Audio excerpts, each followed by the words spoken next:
Hello, we're going to just learn about looking at a string of text and looking at specific characters in that string and how long it is, certain properties or methods that strings have. I'm going to get input, I'm going to call it word,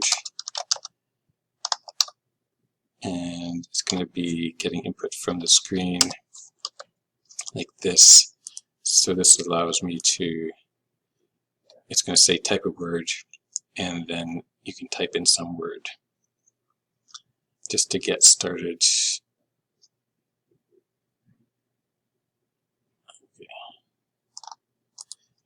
Type a word, I type hello, and it has stored that word in the string named word.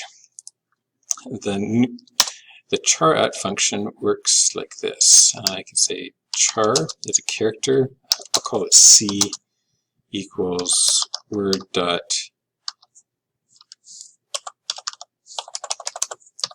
so all strings have a whole bunch of options that are methods that can be used, and one of them is called CharAt.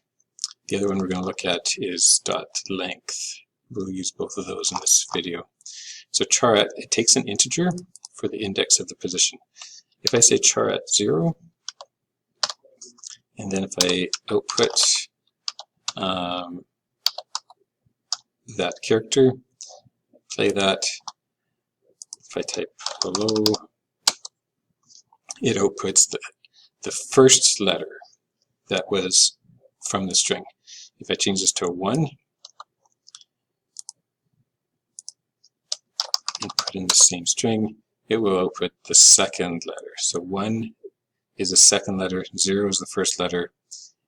This one is 5 letters long, so if I typed in 4, it would give the 5th character.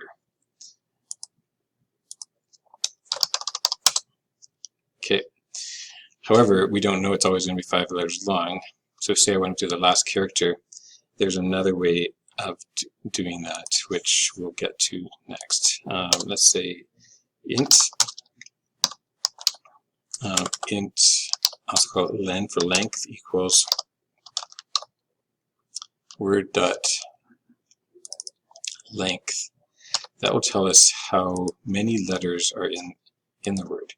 So if I do an output for len, if I type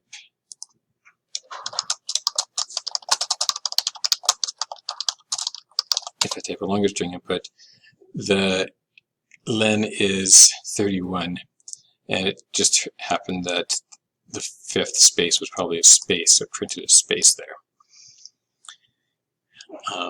If I want to do the last character, though, I could then say instead of C, instead of CharAt 4, I'm going to have to rearrange these. If I wanted it to always print off the last character, instead of putting a 4 there, I could put len minus 1, because it starts counting at 0. If there are 31 characters, I want to print out character at position 30, not because it starts counting 0, 1, 2, 3 up to 30. So I do a len minus 1, and that'll print the last letter. Hello there. And so there's 11 characters in that string, and it is printing off the last character.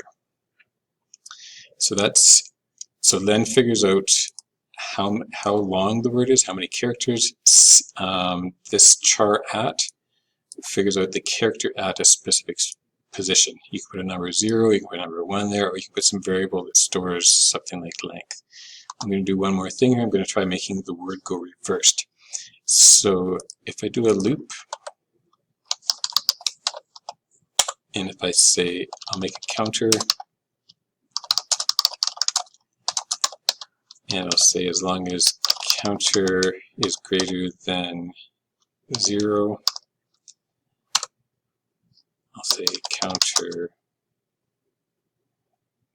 minus, this will make it decrease. If I say counter equals len to start with, and then if I output, I'll move this one inside here, want to output the character. I'm going to move this one inside there too. I don't want to print off that number anymore. And this here should be counter.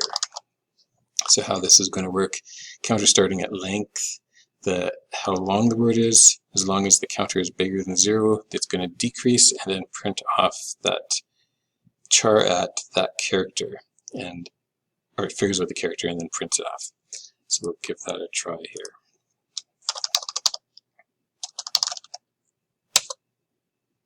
And it looks like it did it on different lines. Maybe I want it just to do on one line.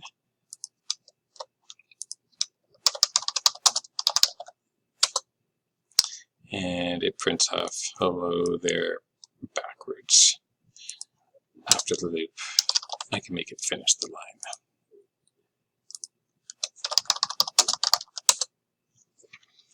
Okay, so recap. Word.length figures out how many letters are in a string. This .length properties can work on anything of type string. And the CharAt figures out a specific character of type char, just for one character, a specific character at that position, and the positions count 0, 1, 2, 3 up until 1 less than the length. So I had it starting at length. I made it decrease right away, so it was automatically length minus 1 at the beginning, and then it looped as long as it was greater than 0. Okay, that's it for CharAt and the .length.